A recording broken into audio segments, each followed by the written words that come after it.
Good morning to all of you. Welcome to my channel RX pharma chat. तो दोस्तों आज की video में हम बात करने जा रहे हैं कि पीरियड्स के टाइम में हमें अपने वेजाइना की सफाई करनी चाहिए या नहीं करनी चाहिए, कितनी बार करनी चाहिए, किस स्पेशल प्रोडक्ट से करनी चाहिए और किस तरीके से करनी चाहिए। तो आज की वीडियो में इन सारे क्वेश्चंस के आंसर मैं आपको देने जा रही हूँ।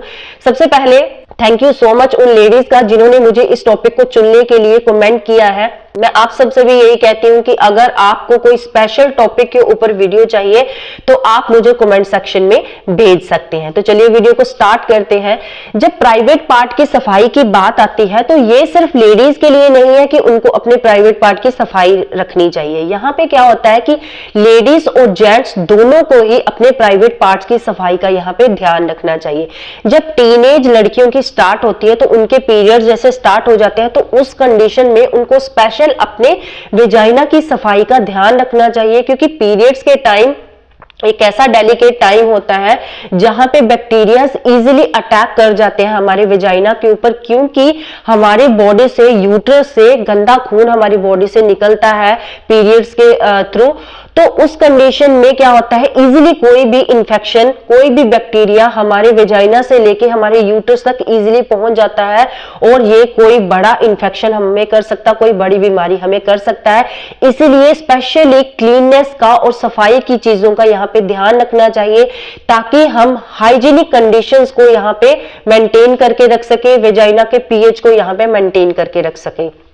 पूरे देश भर में 28 मई को मेंस्ट्रुअल हाइजीन डे मनाया जाता है, जिसमें स्पेशली बताया जाता है कि वेजाइना की सफाई पीरियड्स के दिनों में कितनी ज्यादा इंपॉर्टेंट है और स्पेशली इन दिनों में वेजाइना की सफाई की तरफ हमें ध्यान देना बहुत ज्यादा जरूरी होता है। अगर हम वेजाइना की सफाई की तरफ पीरियड्स के दिनों में ध्यान नहीं दें तो इससे क्या होता है, हमारे वेजाइना का पीएच बिगड़ सकता है, हाइजीनिक कंडीशंस यहाँ पे डिस्टर्ब हो सकती हैं और कोई भी इंफेक्शन हमारे वेजाइना में इजीली हो सकता है। कोई फंगल इंफेक्शन हो सकता है, कोई बैक्टीरियल वेजिनोसिस हो सकता है, कोई यीस्ट इंफेक्शन हो सकता है, कोई भी इंफेक्शन हमारे यूट्रस तक पहुंच सकता है और हमारे यूट्रस की लाइनिंग तक को खराब कर सकता है, जिससे यूट्रस निकलवाने की यहाँ पे नौबत तक आ जाती है। ये पीरियड्स के टाइम में हमें टाइम टू टाइम सफाई का ध्यान रखनी चाहिए अपने वेजाइना को।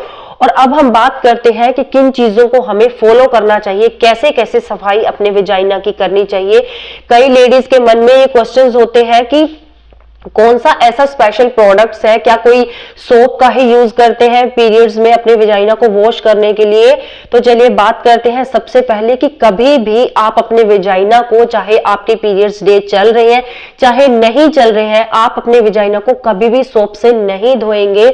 हो सके तो आप अपने वेजाइना को नॉर्मल ल्यूक वार्म वाटर से धोइए। किसी भी सोप को, किसी भी इंटीमेट वॉश को या किसी भी आपको बॉडी वॉश को वहां पे यूज करने की जरूरत नहीं है, क्योंकि वेजाइना में अंदर ऐसी पावर होती है, ऐसे बैड और गुड बैक्टीरियाज होते हैं जो अपने आप वेजाइना की और यूट्रस की अंदर से क्लीननेस कर देते हैं। जब वो क्लीननेस कर देते हैं तब आपको हल्का हल्का व्हाइट डिस्चार्ज, कभी कभी आपने देखा होगा, ये एक व्हाइट डिस्चार्ज आपका साइन होता है कि आपका अंदर से वेजाइना और आपका अंदर से जो यूट्रस है वो हेल्दी है। मंथ के बाद 28 डेज के बाद हमारे पीरियड स्टार्ट होते हैं तो गंदा खून जो भी सफाई का वहां पे इकट्ठा हो रखा होता है सफाई करने के बाद, तो ये पीरियड्स के दौरान ये ब्लड के जैसे हमारी बॉडी से बाहर निकल जाता है और बिल्कुल हमारा जो वेजाइना है और यूट्रस है वो अंदर से साफ हो जाता है। इसलिए कोई भी सोप, कोई भी इंटीमेट वॉश आपको यहाँ पे अप्लाई करने की जरूरत बिल्कुल नहीं है।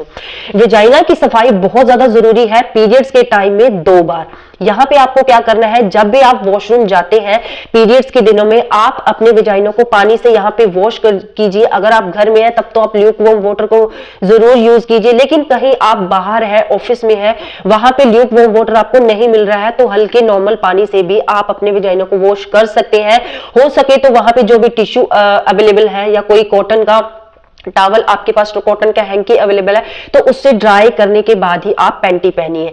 और आप जो भी पैड यूज करें आप अच्छी क्वालिटीज के यहाँ पे पैड्स यूज कीजिए ताकि आपको कोई भी गीलेपन का फील ना यहाँ पे हो। लॉन्ग टाइम तक आपका वो जो पैड है वो यूज किया जा सके। लॉन्ग टाइम तक कितना कि आप 4 से 5 घंटे के बाद तो बिल्कुल आपको अपना पैड यूज कर रहा है, चाहे कितनी भी अच्छी क्वालिटी का पैड जो आप यूज कर रहे हैं, फिर भी आपको 4 से 5 घंटे के बाद अपना जो सैनिटरी पैड्स है वो चेंज करना है, क्योंकि यहाँ पे क्या होता है 4 से 5 घंटे की किसी भी पैड की इतनी ही पावर होती है कि वो बैक्टीरिया को यहाँ पे रोक के रखता है। लेकिन उसके बाद जब गीलापन आपको अपने वेजाइना में फील होने लग जाता है इस पैड से, तो ये अच्छी चीज हमें देने की बजाय यहाँ पे बैक्टीरिया बढ़ने लग जाते हैं, और बैक्टीरिया हमारे वेजाइना में अगर एक बार चले गए तो यहाँ पे इंफेक्शन का कारण कर सकते हैं। जैसे मैंने आपको बताया कि पीरियड्स में 2 बार आपको अपने वेजाइना के अच्छे तरीके से सफाई करनी बहुत ज्यादा जरूरी है। तो आप क्या करें, जैसे आप सुबह को नहाते हैं तो उस टाइम अच्छे तरीके से सफाई करें, ल्यूकवार्म वाटर को यूज करें। जैसे मैंने आपको पहले भी वीडियोस में बता रखा है वेजाइना की सफाई के बारे में कि अजवाइन का वाटर है, आप यहाँ पे अजवाइन का वाटर भी अपने वेजाइना को वॉश करने के लिए यूज कर सकते हैं। ये आपको बहुत हद तक 98% तक आपको बैक्टीरिया के अटैक से बचाता है, चाहे वो पीरियड्स का टाइम है चाहे वो नॉर्मल आपका टाइम है। तो आप अजवाइन वाटर को यहाँ पे पीरियड्स के दिनों में भी अपने वेजाइना को वॉश करने के लिए यूज कर सकते हैं। और जब भी यूज करें इसको, उसके बाद किसी ड्राई कॉटन से, किसी टिश्यू से अपने वेजाइना को अच्छे तरीके से पैंटी लाइनिंग में भी आप यहाँ पे साफ करें, ड्राई करें, उसके बाद ही पैंटी पहनिए। क्योंकि कई बार क्या होता है, जैसे आप वॉश करते हैं पैंटी पहन लेते हैं तो पैंटी लाइनिंग जो होती है वो गीली हो जाती है और बाद में ये यहाँ पे इचिंग का, रेडनेस का और रैशेस का कारण बन सकती है। इसलिए हमेशा अपने जो भी इनर वियर आप पहन रहे हैं, पैंटी पहन रहे हैं, वो आप अपने वेजाइना को, पैंटी लाइनिंग को हमेशा ड्राई करके ही पहनिए। जब भी आप अपने वेजाइना की सफाई करते हैं, पानी से वॉश करते हैं, तो आप बैक पोर्शन और फ्रंट पोर्शन बिल्कुल अच्छे तरीके से धोइए। क्योंकि कई बार क्या होता है, जैसे आप अपने वेजाइना की सफाई करते हैं, वॉश करते हैं आगे से पीछे तक, तो पीछे का पोर्शन जब कई बार साफ नहीं होता है तो ये एक हाई कंडीशन होती है कि यहाँ पे आपके पीछे के जो बैक्टीरियाज होते हैं आपके वेजाइना के अंदर एंटर कर सकते हैं और वहां पे इंफेक्शन कर सकते हैं। इसलिए अपने बैक पोर्शन की और फ्रंट पोर्शन की, अपने बल्वा जो लिप्स होते हैं आपके वेजाइना के, उनकी अच्छे तरीके से सफाई यहाँ पे कीजिए। और वॉश या वेजाइनल वॉश को यूज करते हैं मार्केट का बना हुआ, तो बहुत रेयर केस में आप इसको यूज कीजिए। जैसे 1 वीक में एक बार आपने इसको यूज कीजिए, हर रोज या दिन में 2-3 बार इसको यूज ना कीजिए, क्योंकि ये आपके वेजाइना की हेल्थ के लिए बिल्कुल सही नहीं होते हैं। पीरियड्स में क्या होता है कि वेजाइना से लेके यूट्रस का जो रास्ता होता है वो बिल्कुल क्लियर हो रखा होता है, और हमारे यूट्रस का जो माउथ होता है वो भी ओपन हो रखा होता है। इसलिए वहां पे कोई भी बैक्टीरिया अगर हमारे वेजाइना में एंट्री कर जाता है तो वेजाइना से लेके ये यूट्रस तक बिल्कुल आसानी से चला जाता है और हमारे यूट्रस में इंफेक्शन कर सकता है। इसलिए जब भी कोई भी पैड आप यूज करते हैं, और जो भी पैड आप यूज कर लीजिए, पहले आप श्योर हो जाइए कि वो अच्छी क्वालिटीज के हैं, आपको गीलेपन का बिल्कुल एहसास ना करवाए।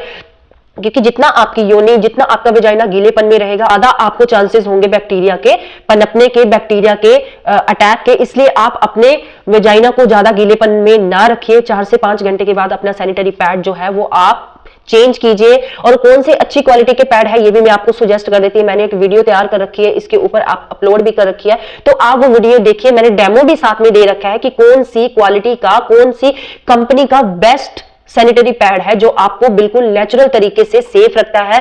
तो मैं उसका नाम भी बता देती हूँ। वेस्टीज में एक ड्यू गार्डन के नाम से यहाँ पे वेस्टीज का बहुत अच्छी क्वालिटी का यहाँ पे सैनिटरी पैड आता है, जो बिल्कुल नेचुरल तरीके से तैयार कर रखा है। कोई प्लास्टिक उसमें नहीं है, बिल्कुल टिश्यूज का पेपर जैसे होता है उससे तैयार कर रखा है। जो बिल्कुल हाइजीनिक कंडीशंस को ध्यान में रखे हुए ये प्रोडक्ट तैयार किया गया है, और ये बिल्कुल आपको सेफ तरीके से आपको पीरियड्स में रखता है और बैक्टीरिया के अटैक से बिल्कुल आपको फ्री रखता है। कई लेडीज को क्या होता है कि उनको बहुत ज्यादा हैवी ब्लीडिंग होती है पहले 2-3 दिनों में, तो इसलिए वो क्या करते हैं, कोई भी सैनिटरी पैड जो होते हैं, जो भी वो यूज कर रहे हैं, तो वो 2 पैड यूज करते हैं इकट्ठे। उनको लगता है कि 2 पैड को हम यूज करने से उनकी जो हैवी ब्लीडिंग है वो रुक जाएगी, कोई भी दाग वगैरह उनको नहीं लगेगा।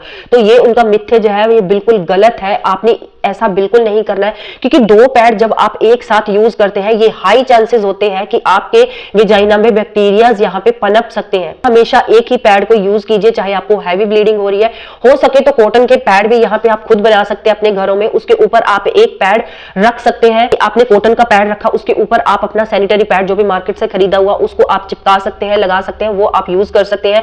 कभी भी 2 सैनिटरी पैड आप सेम यूज ना कीजिए। अगर आपको हैवी ब्लीडिंग हो रही है तो आप 4 से 5 घंटे के बाद के बजाय आप बिल्कुल 2 या 3 घंटे के बाद या 3 से 4 घंटे के बाद, जब तक आपको सेफ रहे तब तक आप अपने सैनिटरी पैड को चेंज कर सकते हैं। जब भी आप अपने पैड्स को चेंज करते हैं, अपने वेजाइना को आप पानी से धोएं, और धोने के बाद अच्छे तरीके से किसी टिश्यू से, किसी कॉटन के टॉवल से साफ कीजिए, ड्राई कीजिए, उसके बाद आप पैंटी पहनिए। यहां पे हमने ध्यान रखना है कि जब भी हम पीरियड्स का टाइम हमारा चल रहा है, तो यहाँ पे जो पैंटी हम यूज कर रहे हैं वो थोड़ी लूज पैंटी यूज करनी है, थोड़ी कॉटन की पैंटी हमने यूज करनी है। तो बिल्कुल भी यहाँ पे कोई रायनोन की या कोई सिल्क की आप यहाँ पे पैंटी यूज ना कीजिए, कोई टाइट पैंटी ना यूज कीजिए, क्योंकि ये आपको रैशेस का और ये आपको इचिंग करने का बहुत बड़ा कारण हो सकता है जो आप टाइट पैंटी यहाँ पे पहनते हैं। इसलिए आप हमेशा कॉटन की पैंटी और लूज पैंटी पहनिए, जिसमें अच्छे तरीके से आप अपने पैड को यहाँ पे सेट कर सकती हैं, पैड को यहाँ पे चिपका सकती हैं, ताकि योनि को भी अच्छे तरीके से सांस लेने की, हवा मिलने की यहाँ पे चांसेस रह सके। टाइट पैंटी जब आप पहनते हैं तो पैड के साथ और ज्यादा टाइट हो जाती है और आपकी पैंटी लाइनिंग में यहाँ पे रैशेस के चांसेस हो सकते हैं और आपके वेजाइना में यहाँ पे इन्फेक्शन भी हो सकता है। जैसे मैंने आपको बताया कि टैम्फोन और जो मेंस्ट्रुअल कप है ये मार्केट में बहुत सारे आजकल अवेलेबल हैं, तो बहुत सारी लेडीज इनको चूज भी कर रहे हैं। ये सिलिकॉन के बने हुए होते हैं, हमारे कोई भी इनका साइड इफेक्ट नहीं होता, ये हमारी स्किन को सूट कर जाते हैं, तो इसलिए आप उनको चूज कर सकते हैं।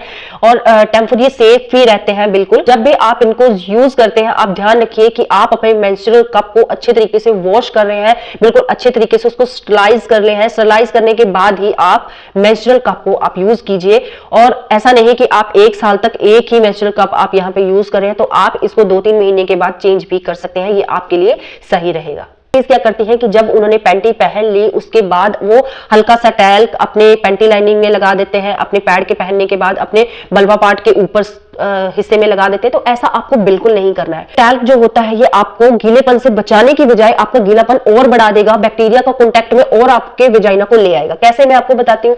जैसे आप टैल्क को यहाँ पे यूज करते हैं पैंटी लाइनिंग में, तो यहाँ पे क्या होता है, जब ब्लीडिंग हो रही होती है हल्की फुल्की, यहाँ पे आपको स्वेटिंग भी हो रखी होती है, या ब्लीडिंग के साथ ही आप मान लीजिए ब्लीडिंग के साथ ही ये टैल्क जो है वो गीला हो गया, तो ये जो टैल्क है इसमें से जो ब्लीडिंग है वो बिल्कुल भी सूखती नहीं है, तो ये ज्यादा कॉन्टेक्ट में आ गए आप बैक्टीरिया के, इसलिए आप टैल्क को बिल्कुल अवॉइड कीजिए। टैल्क को बिल्कुल भी आपने यहाँ पे यूज नहीं करना है अपने वेजाइना के आसपास। हो सके तो आप जब भी आप अपने वेजाइना को यहाँ पे वॉश कर रहे हैं, ड्राई कर रहे हैं, उसके बाद आप सरसों के तेल को इस तरीके से अपने हाथों में डाल के इस तरीके से मल के आप अपने वेजाइना के चारों तरफ, अपने बल्बा पार्ट के चारों तरफ पीछे की साइड आप ये ऑयल लगा सकते हैं। कोकोनट ऑयल का भी यूज कर सकते हैं। टैल्क की बजाय जब आप ऑयल का यूज करते हैं तो ये आपके लिए बिल्कुल सही है, आपको रैशेस से बचाएगा, आपके रेडनेस से बचाएगा, इचिंग से बचाएगा। पीरियड्स के टाइम में हमें हाइड्रेट रहने की बहुत ज्यादा जरूरत है, इसलिए आपको खूब पानी पीना चाहिए। डिहाइड्रेशन की वजह से पेट में बहुत ज्यादा क्रैम्प्स होने लग जाते हैं, पेन होने लग जाती है, जो पेन हमारी बिल्कुल बैक की तरफ भी जाती है। तो इस पेन से, इन क्रैम्प से बचने के लिए जब आप बिल्कुल पानी आप पीरियड्स के टाइम में पी रही है, ये डी ब्लोटिंग में आपकी हेल्प करेगा और आपके जो क्रैम्प्स आपको हो रहे हैं उसमें भी आपको बहुत ज्यादा हेल्प करेगा। गर्म पानी की बोतल का आप यहाँ पे यूज कर सकते हैं। अगर आपको के पेल्विक एरिया में, अपनी थाइज में, अपनी बैक में बहुत ज्यादा पेन हो रही है तो यहाँ पे आप गर्म पानी की बोतल लीजिए और इसकी सिकाई कीजिए। यह आपकी पेन को बहुत ज्यादा हद तक कम करने में हेल्प करेगा। हो सके तो वॉकिंग या एक्सरसाइज या फिर योगा आप अपने पीरियड्स के टाइम में जरूर कीजिए। कई लेडीज सोचती हैं कि यहाँ पे आपको बिल्कुल पीरियड्स के टाइम में एक्सरसाइज या योगा या वॉकिंग नहीं करनी चाहिए, तो ये बिल्कुल गलत है। आज के टाइम में क्या होता है, जितना आप अपनी बॉडी की एक्टिविटीज करते हैं, आप बिजी रहते हैं दूसरी चीजों में पीरियड्स के टाइम में, तो उतना आपकी बॉडी के लिए ज्यादा सही रहता है। इस तरीके से ये जो चीजें आप करेंगे तो काम रहेंगे और आपकी जो स्पाज्म है वो भी कम होंगे आपको, और जो भी आपकी पेट दर्द हो रही है या थाइज में दर्द हो रही है, पैरों में दर्द हो रही है, बैक में पेन हो रही है, तो ये सारी पेन्स को आपको 70% कम करने में बहुत ज्यादा हेल्प करते हैं। मैं स्पेशल आपको बता देती हूँ कि जब भी पीरियड्स का टाइम आपका चल रहा है, आपको भारी सामान बिल्कुल नहीं उठाना है। चाहे आप कुंवारी है, चाहे आप शादीशुदा है, या आप एक बच्चे की माँ है या 2 बच्चों की माँ है, या आपका मेनोपॉज टाइम आने वाला है, लेकिन आपको पीरियड्स के टाइम में बिल्कुल भी भारी सामान नहीं उठाना है, क्योंकि जब आप भारी सामान उठाते हैं ये आपके यूट्रस में स्वेलिंग कर सकता है, बच्चेदानी को जगह से हिला सकता है, डिस्प्लेस कर सकता है, जिससे क्या होता है कि आपको शादी से पहले आपके बच्चेदानी नीचे खिसकने लग जाती है, जब आपके वेजाइना में स्वेलिंग होने लग जाती है, जिसके कारण क्या होता है कि आपको बच्चा ठहरने में बहुत ज्यादा दिक्कतें आती हैं। और लेडीज ये सोचती रहती हैं कि पता नहीं किस वजह से हमारे यूट्रस में स्वेलिंग आ गई है, हम कुंवारी हैं, पता नहीं किस वजह से हमारा यूट्रस नीचे को खिसक गया है। तो इन चीजों का आपको ध्यान रखना है कि पीरियड्स के टाइम में बिल्कुल भी आपने भार नहीं उठाना है। आप 4 से 5 दिनों में बिल्कुल हैवी वेट उठाने को अवॉइड कीजिए, क्योंकि ये आपके यूट्रस को बिल्कुल हेल्दी रखेगा। अगर आप बिल्कुल वेट नहीं उठाएंगे, ये आपके यूट्रस को कभी डिस्प्लेस नहीं होने देगा, कभी यूट्रस में स्वेलिंग नहीं होगी, अगर आप हैवी वेट को उठाना बिल्कुल अवॉइड करेंगे। आपको कभी फास्ट फूड नहीं खाना है, तला भुना या कोई तेज नमक वाली चीज नहीं खानी है, क्योंकि ये आपके वेजाइना के लिए या आपके यूट्रस के लिए सही नहीं होता है। और आपने जब भी अपने वेजाइना को यहाँ पे पीरियड्स के टाइम में साफ करना है, सफाई करनी है, ड्राई करनी है, पैंटी पहनी है, उसके बाद किसी अच्छे हैंड वॉश के साथ आप अपने हैंड्स को अच्छे तरीके से साफ कीजिए, क्योंकि क्योंकि ऐसे नहीं है कि नॉर्मल पानी से जैसे आपने अपने वेजाइना को साफ कर लिया तो नॉर्मल पानी से आप अपने हैंड्स को भी वॉश कर लीजिए, क्योंकि ये गंदा खून जो हमारे शरीर से निकल रहा है, इसलिए आपको हमेशा पैड चेंज कर रहे हैं आप या अपने वेजाइना को वॉश कर रहे हैं तो उसके बाद अपने हैंड्स को किसी अच्छे सोप के साथ, किसी अच्छे हैंड वॉश के साथ आपको अपने हैंड्स को बिल्कुल वॉश करना है और उसके बाद ड्राई करना है किसी अच्छे टॉवल के साथ। कई लेडीज क्या होती हैं कि यहाँ पे पीरियड्स में जब उनके हस्बैंड नहीं मानते हैं तो वो सेक्स करने लग जाती हैं, तो इस टाइम में आपको सेक्स बिल्कुल नहीं करना है। जितना पॉसिबल हो सके आप अपने हस्बैंड को प्यार से समझाइए कि पहले 3 दिन तक आपको बिल्कुल यहाँ पे सेक्स अवॉइड करना है, क्योंकि जब भी आप देखते हैं कि जब आप सेक्स करते हैं अपने पीरियड्स के टाइम में या तो आपकी ब्लीडिंग बहुत ज्यादा होने लग जाती है या फिर आपकी ब्लीडिंग थोड़ी रुक के आने लग जाती है। ये आपके जो यूट्रस के लिए बिल्कुल सही नहीं है, इससे आपको फिब्रॉइड बनने के चांसेस ज्यादा रहते हैं, क्योंकि कई बार क्या होता है सेक्स करने के बाद आपकी जो ब्लीडिंग है अंदर रुक जाती है और यहाँ पे आपके सिस्ट बन जाते हैं, यहाँ पे आपके फिब्रॉइड बन जाते हैं और ये आगे जाके आपके यूट्रस के लिए, आपकी हेल्थ के लिए बिल्कुल सही नहीं होते हैं। इसलिए पहले 3 दिन पीरियड्स के आपको यहाँ पे सेक्स को अवॉइड करना है अगर पॉसिबल हो सके। आपको हेल्दी खाना खाना है, भरपूर पानी पीना है। आप यहाँ हल्दी वाला दूध भी ले सकते हैं, गुड़ या तिल भी आप यूज कर सकते हैं पीरियड्स में। ये आपको हेल्दी पीरियड्स आने में बहुत ज्यादा हेल्प करते हैं। कई लेडीज क्या करती हैं कि उनका मानना है कि बहुत ज्यादा मीठा खाने से हमारे पीरियड्स जो है वो अच्छे तरीके से आने लग जाते हैं, ब्लीडिंग जो है अच्छे तरीके से आने लग जाती है। मीठे का मतलब ये नहीं है कि आप बहुत ज्यादा चीनी खा रहे हैं, बहुत ज्यादा शुगर आप ले रहे हैं।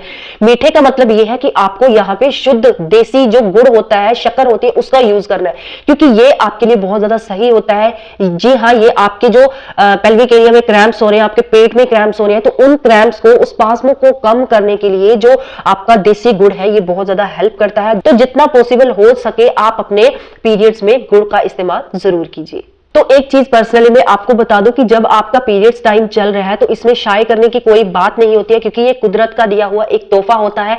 और ये जो पीरियड्स होता है ये आपकी प्रेगनेंसी के लिए होते हैं, क्योंकि जिस लेडीज को अच्छे तरीके से पीरियड्स आते हैं वो अच्छे तरीके से प्रेग्नेंट हो सकती है और एक प्यारे से बच्चे को जन्म दे सकते हैं। और जो माँ का लेवल होता है, जो माँ की जगह होती है, वो दुनिया में सबसे बड़ी जगह होती है। इसमें शर्माने वाली कोई भी बात नहीं होती। अगर आपकी बॉडी से रिलेटेड कोई भी, पीरियड से रिलेटेड कोई भी बात है, आप अपनी नानी से, दादी से, अपनी माँ से, अपनी बड़ी बहन से, आपकी कोई फ्रेंड से शेयर जरूर करें। अगर आपने उनसे शेयर नहीं करना है तो किसी अच्छी लेडी गायनेकोलॉजिस्ट से जरूर शेयर करें अगर आपकी पीरियड से रिलेटेड कोई भी बात है।